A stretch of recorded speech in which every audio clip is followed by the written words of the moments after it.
Hello everyone! We're back again with another episode and we are very excited because we're together! Finally, for those living in Melbourne, yes, we did it. We are free We are of finally lockdown. out of lockdown. Yes. And so Muna and I were so happy when we found out because now we can record episodes together. The minute the news started coming out, Sefa messaged me and he was like, "Where do you live again?" to see if we were in the 25 km radius, but luckily we are. Yes. And that is why we're here. We're ready to come again with another banger of an episode. Yes. Our topic today is a toughie, but we're ready. It's on gender roles in the Pacific culture and the toxic traits that come with it. Yes. We know it's pretty not sensitive. Yes, sensitive, but like pretty controversial. So some of the stuff we might say you might not agree with, but just saying, no. Just saying. No, honestly, guys, some of these guys may think that we're like too harsh, or like a bit too bold, but you know, we know not to be overbearing. So the line's right there, and we're there. Wait, where's the line? Line's over here, and right here on the line. So Yes. don't worry, guys. Don't worry. Okay, let's get into it. So as you may or may not know, usually when me and Myun are preparing for an episode, we usually ask our followers what their insights or opinions are about it. And not surprisingly, we received a lot about gender, like male gender roles and female gender roles. And they were pretty like, I don't know. Yeah, honestly. But we should get into it straight away. Do you want to go first? Okay, I'll go first. So we're going to be reading a few responses that we got from our listeners. As always, we keep it private and anonymous, just out of respect for those who sent it to us. So yeah.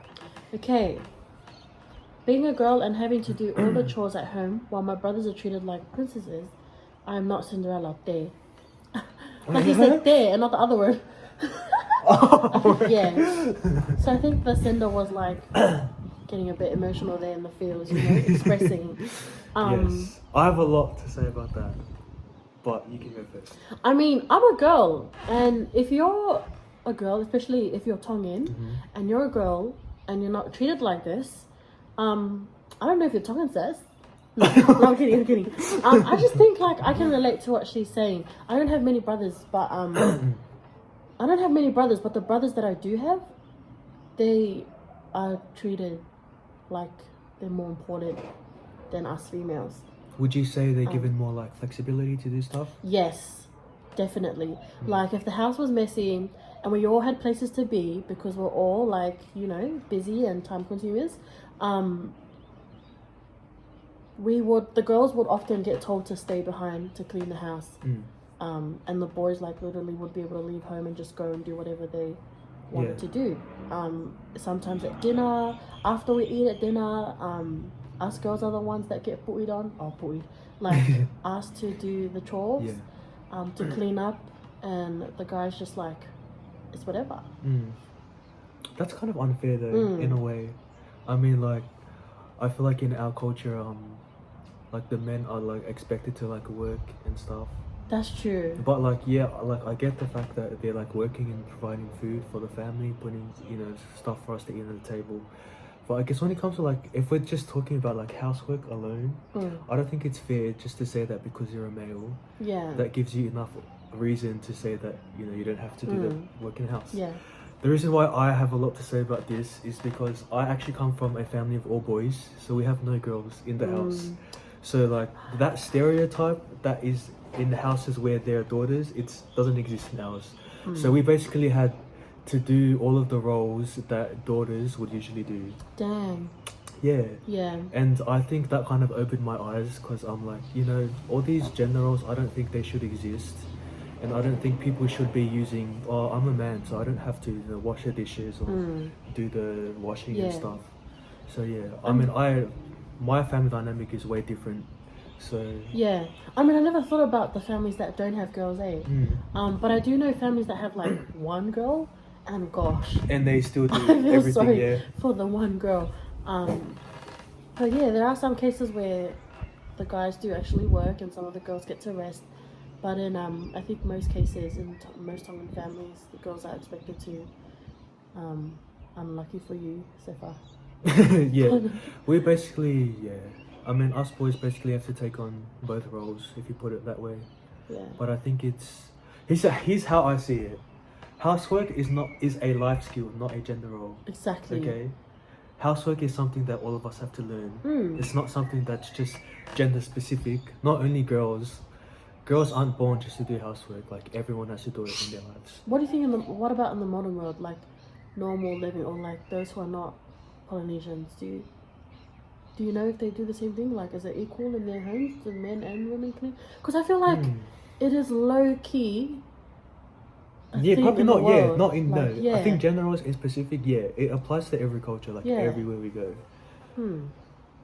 But I feel like with our culture, like they're extra. It's just like they say it like out loud, like I'm a man, I can do this and I can do that.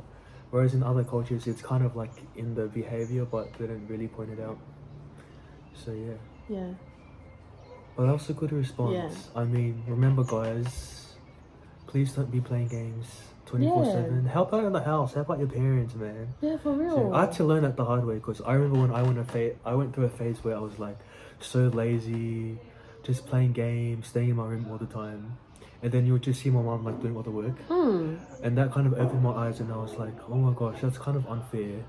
Yeah. So, you know. No, like he is. Like my brother who's at home, if the girls are not at home and there's stuff at the house that needs to be done, like cleaning, he'll still stay in his room. Like, you know, and my mum's going here and there doing this and that, cleaning the whole house on her own. And when I come back and I find out, I will yell my head off. Then the next time he does a little bit better, but not, you know, to an extent where he's like learnt to help out. Yeah. Because he That's lives true. under the same roof. Damn it. But yeah. That's true. Thank you for that response, whoever sent that in. I had a lot to say. we both had a lot to say. Yeah. But yeah. Okay, so one of my responses were the enforced masculinity and sometimes chauvinistic views of women. Basically, I searched it up, the word, and it's another way of saying sometimes. Actually, I forgot the definition. Wait. Let me ask you. Define chauvinistic. Okay, so I searched it up, guys, and it means like the aggressive views. So I think when I read it again, it's the enforced masculinity and sometimes aggressive views of women. What do you think about that? Enforced masculinity. I definitely feel like in our culture, masculinity, but it's kind of like this is the way you should be as a male. Do you reckon? And if you're like sure like just a little bit of something that doesn't fit that mold, that can be like frowned upon. What does she say about females in there? And the chauvinistic views, aggressive views. I guess they're saying like maybe like they're really against like masculinity. You know, like feminine, like feminism. Yeah. Their views are kind of like it's kind of like anti-male kind of. Oh gosh. So they're like, no, all men are inferior. Yeah. I hate men. All that. Yeah, I think it's that vibe.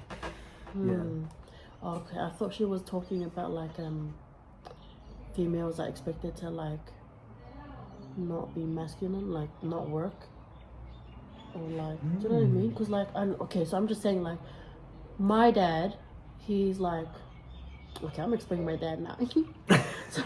Sorry, Dad.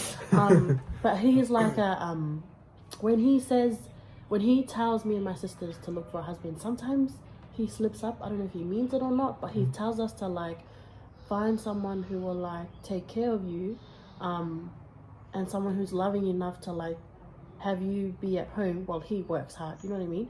Because I think it's because he's like that. Like he would never let my mum or my stepmom work.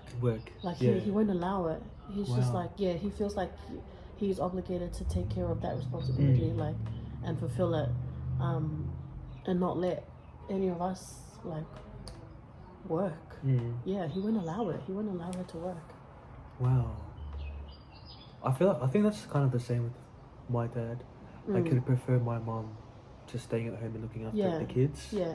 But that doesn't mean that, you know, it's kind of sexist in a way. I mean, if it's their choice to do it, do you reckon? Yeah. But if it's something that's kind of like forced upon you, or if someone tells you you can't do this, Yeah. I think that's okay, where the that's line when can be it's drawn. yeah. Definitely. But I definitely so the second part where it says the chauvinistic, aggressive views of women. I think in our culture that doesn't apply. I don't think we have a lot of women in our culture who actually stand up for being a female. I mean, or at least they're too scared to speak up about. Yeah.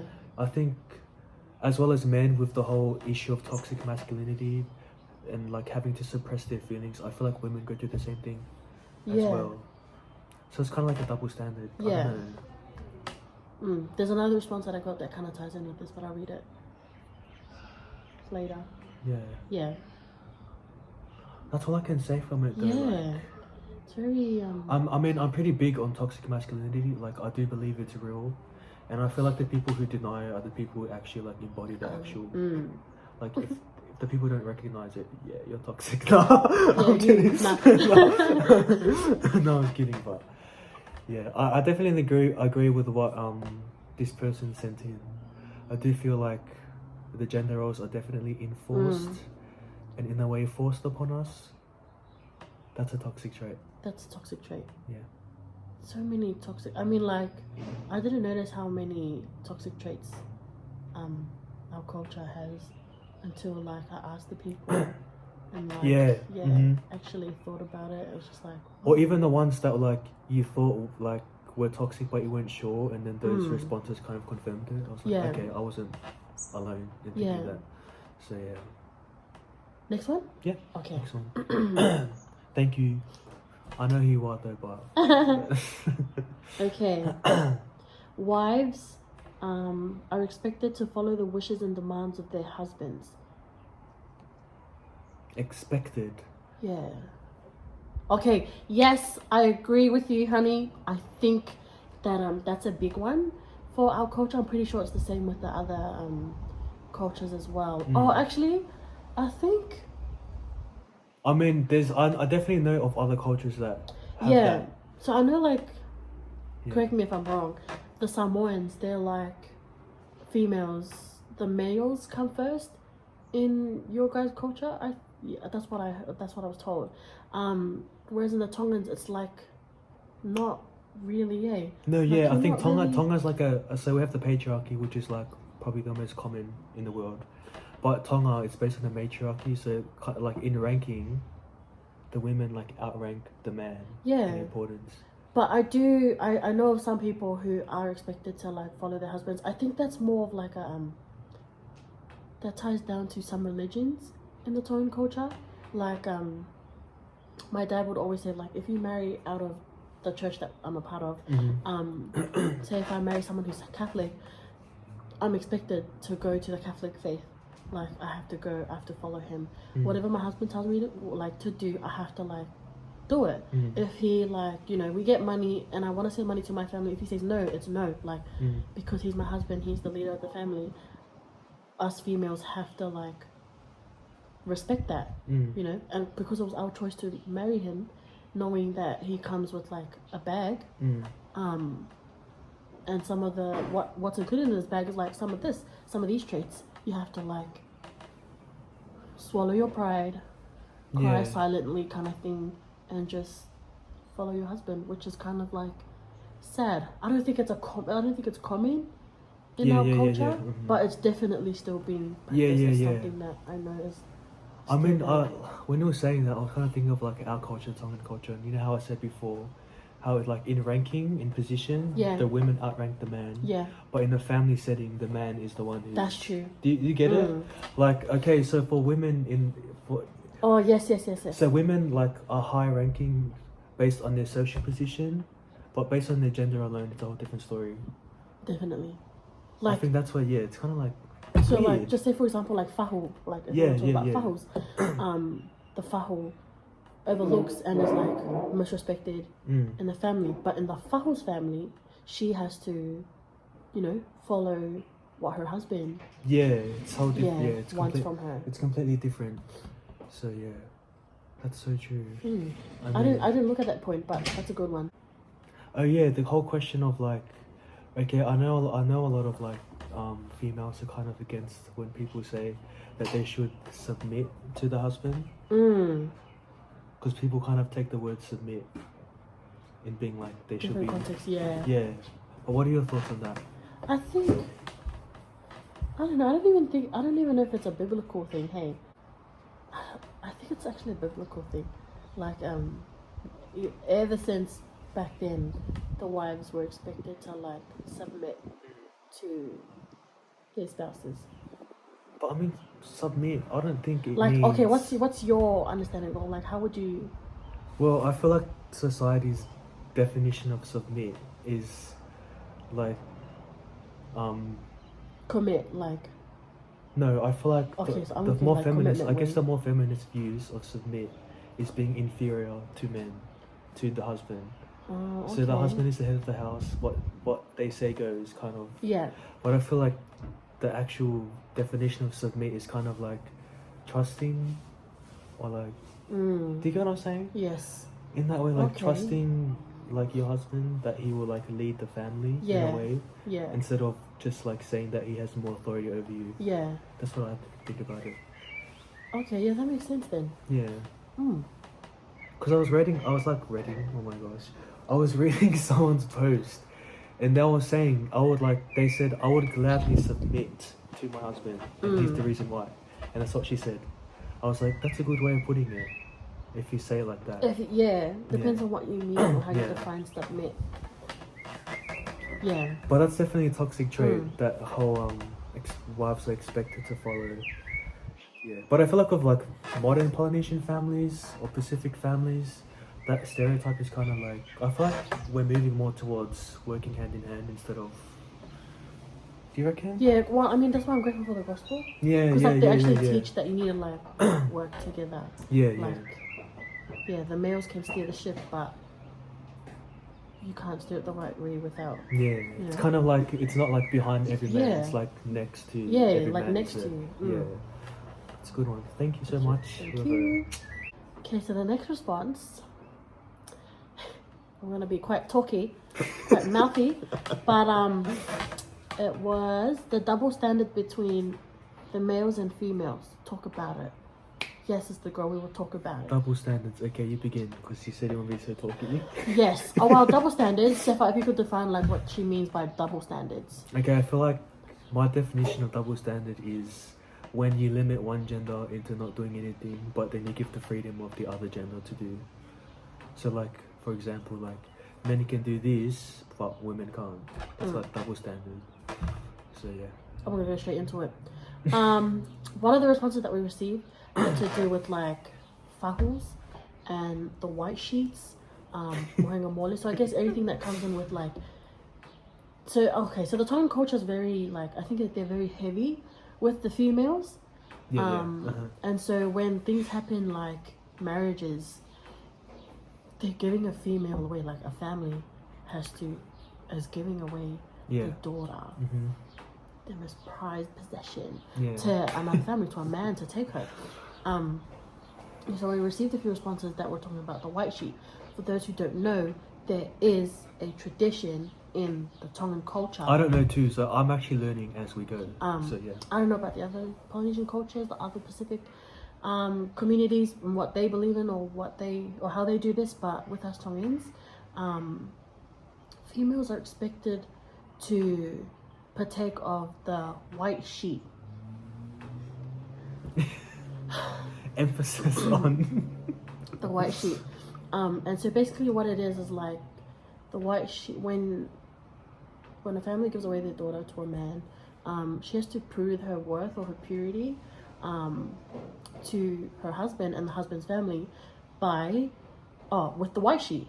And so it is said that when she goes the first night, she has to when she gives herself away to whoever she's getting married to, she has to show proof on the white sheet that she is worthy enough of being the man's wife, like pure. And so like you still have to be a virgin kind of thing. You're expected to be a virgin and to stay this out for marriage. And I'm not saying like that's that's a no, because Yeah. you know, our gospel that we like, you know, Yeah. believe in being like sexually pure Yeah. and whatnot. So it's good, but just I think I'm talking in a more very emotional, because like I know some families or some husbands, some males who have married women, and when it comes to the white sheet test, the women fails and they Wait, leave. okay, can you explain what the test, what do they do? So like, so they go, okay, so yeah, so let me talk about it. Let's talk about it. I know of 2 ways of how they perform the white sheet tradition. One, the married couple spends their first night together. They interact. Okay. They get intimate, and then, you know, it apparently for the females, their bodies, it's supposed to bleed like the first time. So when it bleeds, it stains the white sheet. Okay. And 2 ways, I know one way is like the fahus, the aunties, the mums, the grandmas, the females of the family, they have to like wait outside while this is being performed in the room. And they either like sit there and wait, or they can like bang on the walls while it's being done. Yeah. So they bang on the walls, they like hit on the walls while it's being done. When they're done in the morning, they're still there. The couple, They stay the whole night. Yeah, the couple leaves the room. And then they go in to check if she was, you know, check the white sheet. A second one I know is them actually being in the room. I think that's a more like back in the day tradition. Okay, I was gonna say. Oh wow. And we know someone, I won't tell you, but we know someone who experienced that, and they asked her. She said her fuckles, her aunties and her partner's mum and aunties asked if they could be in the room while she does the white sheet tradition thing, while she does it, and she was just like, whoa, you know, like that's a bit off limits, which is kind of true, because like we're in a century now where we like, you know, don't practice it, or it's not really required. Hey, like it's not It's very not something. necessary. It's just culture. Like. But she shared the story with me in 2017, and so my eyes were just like, what? They still practice that? Like it's still expected of the females, to take the white sheet test. I'm gonna call it the white sheet test. But yeah, so Wow. Okay, that's what. But it is. it has come to a point where males, and their wives, like they take the white sheet test, and there's nothing on the white sheet, and then Is that a deal breaker? yeah, and he feels obligated to leave. Like apparently she's not worthy enough for him, so he leaves even after they get married. Like after all that celebration, I knew of one.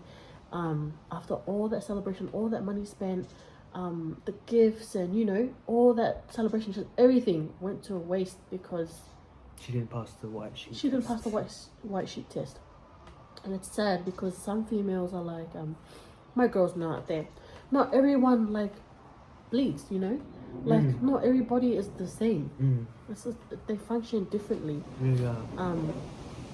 And that's a fact, actually. It doesn't, like, not everyone bleeds. So, like, it's sad when, for those women, those rare women who don't bleed, when they fail the white sheet test, their husband may or may not leave. But if they do leave, you know, they don't understand, like, what's actually happening. But because it's a culture, the men will leave. And I don't know. What do you think about that, Sifa, now that you know about the white sheet test and how it's done and what is expected of these females? I'm just saying, I don't think it's fair because, you know, a lot of us girls, I know us ladies, when it comes down to the white sheet test, or if we're asked to do the white sheet test, my dad's like cautioned me beforehand. So like, you know, he reminds me, like, if you're gonna get married, just think about the white sheet test. But what they don't think about, and I don't know why, is like the males, like why do females have to be the ones to like prove their worthiness? And males still like, there's That's nothing heavy true. on them when they get married. I definitely So see that, why? and there's like such a massive emphasis in weddings too. Like you can see, like most of the attention is focused on the bride. Like the male is just kind of the one behind the scenes. Damn. Now that I, first of all, that is crazy. No offense to the oldies or whoever's watching this in the Tongan culture, but that is crazy. Honestly, I mean, and that's what I mean. Like every culture has its flaws. Like if you think your culture is perfect, it's not. every culture, including our culture, has its flaws, and I feel like the white sheet test is a flaw, a big flaw. Definitely. I mean, the fact that women have, anyways, the fact that women have that heavy of a burden on them, It's so much weight for us women, I think. Like, and the fact that like what you said, like different bodies function differently, and it's not like you can change that. So I don't know why they have to assign that white sheet test and just automatically assume that they're not like, sexually pure. what do you think personally? Do you think it should be it still should be something that's practiced, or like hell no, what the hell? I like to feel like No. and that's something very private, Yeah. It's something like should be between you and your husband. I mean, like getting intimate in general, that's such a sacred moment. yeah. Why Like would even you in have like to- our church, we teach like stuff like that is super sacred. Like yeah, I don't think fahos or what your aunties whatever should have to know about if you're worthy or not. And if it's true love, it's supposed to be true love. Like you accept your partner, your husband or your wife for who they are. I think also on that note, with weddings, I feel like we should start normalizing weddings that are not for the family but for the people that are getting married. Yeah. What's that, like the gaveng or something? What's that? Like? For gavenga and stuff. Yeah, like I feel like when most couples, especially Polynesian or Tongan couples, get married, I feel like they don't even have that much control over their wedding because of the culture and the titles and the obligations that are on their family. Responsibilities. Yeah. And so I don't feel like they have a say a lot in their wedding. So the wedding becomes more about the family and That's less true. about them.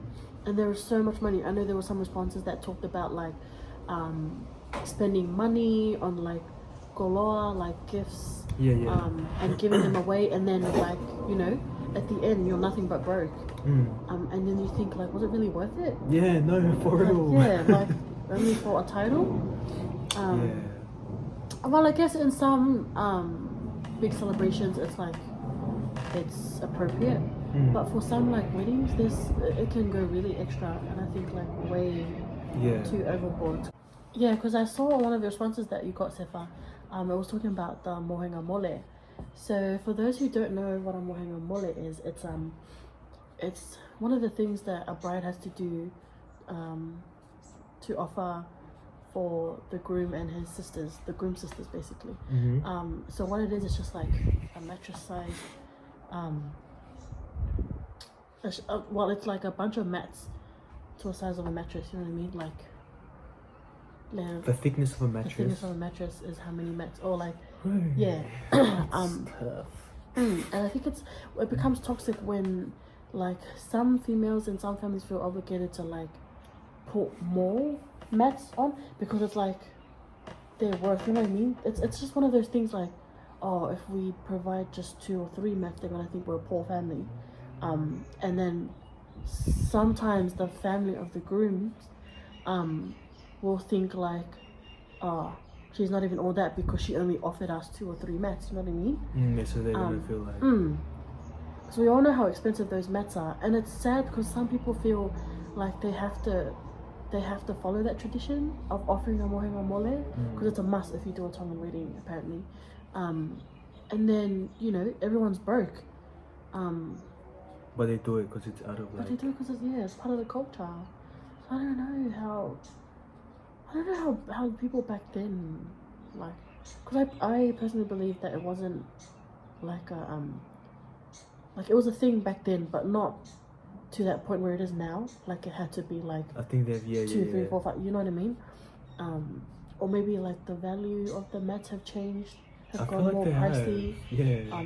That's why it's like because more like of a Tongan burden mats now. or like mats in general is kind of like the Tongan version of money. It's like the Tongan currency. Because it's like worth grands. And that's like. That's what I was saying as well. Sorry,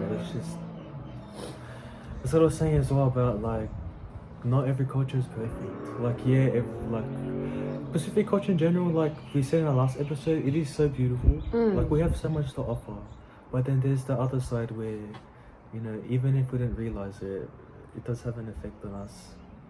And that's an example of that whole mohenga mole situation. Because I remember I was watching this like this Tongan wedding in Utah. Yeah. I forgot her name, but it happened, and like she had to come with her family to the groom's house, and they like full stack like how many? Yeah. They bring even furniture too, like mattresses, like actual mattresses, and they came with like food and like put it all there in offering to the groom. Yeah. And I was like, damn, all of these, like, it's crazy how much. And just because it's, you know, part of the culture. Honestly, and it costs like heaps. Yeah. And I feel like heaps. like family is important, but especially like family name and like making sure your name is like, you know, representative. Yeah. Well enough. Yeah. I feel like that's another factor to the reasons why some families go all out, probably more than they actually need to. Yeah. Yeah, I think they overthink that tradition a little too much.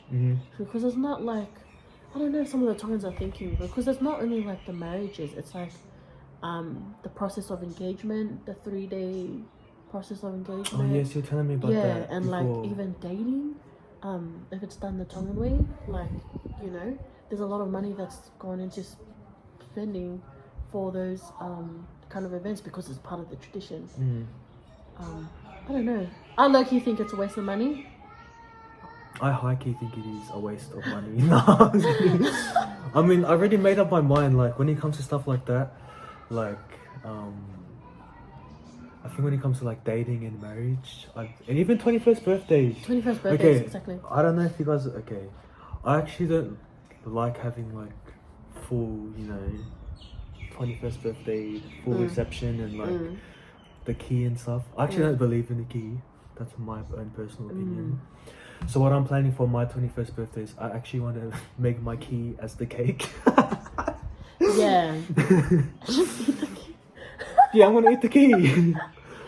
Cause like I know the key is like signified for like freedom, but I think I'm gonna go like probably like my key would probably signify like gratitude for my parents and stuff. Yeah. Like the key of gratitude. And just be like, yeah. But with like 21st birthday stuff, I feel like all that money that you spend, it's like almost the same as spending money on a whole wedding. If you see like, you know, the whole reception and all the fala and all the things. But yeah. That's what I mean. Like there's so much to cultural traditions that I don't know. I just sometimes think like, is it really worth it? Yeah. I mean, it might sound irrelevant that we're talking about it, but like, just like with culture, like even with genders and with culture, like if you like link gender and culture together, a lot of responsibilities are placed on males and females. I feel like more so like females in our culture, right?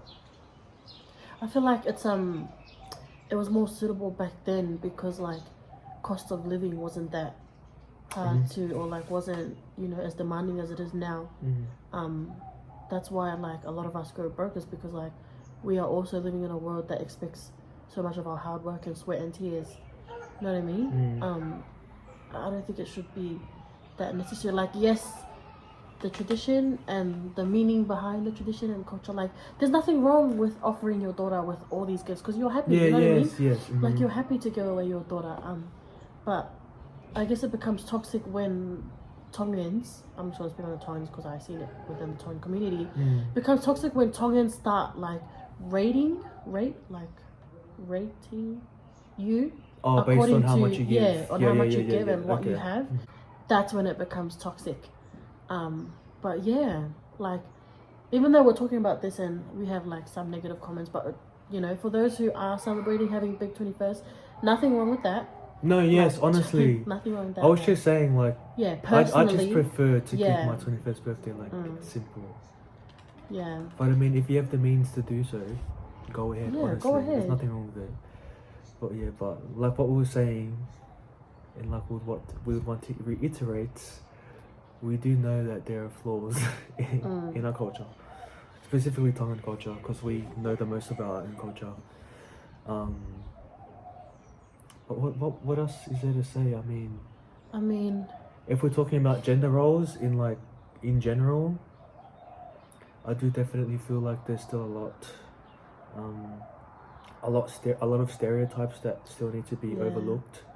And I mean, these are kind of like the difficult conversations that we have to have, especially with our parents, because I know a lot of Pacific parents are very traditional, they're very culturally, how would you say it? They're very like, they're all about the culture. Yeah. And I feel like it can be hard for them to understand when we talk about stuff like this, like gender roles. Because I know, for example, for women, you know, some older generations might be like, but that's just our duty as women, like. But then, you know, newer generations of Pacific people who are beginning to explore different ways of thinking might say otherwise. Like, this is not what all women should be. Yeah. This is what men should be doing only. I really honestly believe that it's just like, it was something that our forefathers did and our ancestors, because it was fitting for their lifestyle. Like, that's why I think it shouldn't change, but like, they shouldn't like emphasize too much on keeping the tradition alive, because it's not like we're all living in different circumstances. It's a whole new different world. Yeah. There are more priorities that should be put first, and more important things that are more, you know, needs more attention than other things. But yeah, with the gender roles, I think there's always going to be disagreements. Hey. Definitely. I feel like this is going to be an issue. Because in the world itself, hey, it's not even only in the Polynesian. Yeah, every community, culture, like, yeah, I mean, just gender roles in general. Yeah. But like we're saying, I feel like we are kind of modernizing. How would you say? Not even modernizing. What is it? But like still keeping the tradition, but not living it in a way that affects us. It will strip you of your importance. Yeah, like of course we are all for cultural, like, you know, heritage, cultural identity. Definitely. You know, repping where you come from. But I feel like there should be kind of like a fine line between like cultural identity and like gender and like gender roles as well. Yeah. Like kind of. Yeah. You know. So. It should never get in the way of, like love or like. Yeah, definitely. Like when it comes to the family, if we're talking about the family. Like birthdays and weddings and stuff like that. Like, even though there's the tradition and you have to like fulfill it, do it, by all means do it, but it should never get in the way of your family, like the actual purpose behind the celebration, you know, being happy, being together, grateful that whoever's 21 is 21 and they're well and safe. Marriages, as long as they're getting married, it should never get in the way of the actual purpose. Yeah, like don't let the culture and tradition overshadow you know what the real purpose. Its true meaning. That's exactly it. I think that's all we have to say about that. Because if we say too much, if we say more, it's gonna get a bit rowdy. But yeah, that's this was an exciting topic to talk about actually. Really being able to just open up and encourage dialogue around this. And we really hope you guys continue to join in, please. My hair looks flawless. No, but yes, I know there's gonna be like different comments and different opinions out there. And share it with us, honestly. Please share it with us. But please, like what we said, please join in this conversation. I know this is such an important issue in our culture as well. So please share with us. We are not the type of people to force our views on you and force you to accept what we believe. You know, this is an open discussion. So whatever views, whatever insights, experiences that you have, in particular toward gender roles, please share them with us and join the conversation. But other than that, we thank you so much for tuning in into yet another episode of Just Saying. Me and Mona are so glad to actually be in person doing it because it's way easier. I know you guys don't like the sound quality, but this episode, it's really good. Yeah. So, if you're not following our podcast or if this is your first time, our social media is on Instagram at Just Saying Podcast with a double T. Our main pages are also in the bio. You can stream this episode and all our other episodes on all streaming platforms. That will also be in the bio of our podcast page. But thank you so much, and we shall catch you next time. Yes. Were you gonna say something? No, I was gonna say, Okay. Keep going, say I was gonna be like, for those who are in Melbourne, don't party too hard now. Keep it 2 meter distance. That's why we're 6 foot apart. Yes. But yeah, have a safe weekend, guys. Yes. We'll catch you later. Bye bye.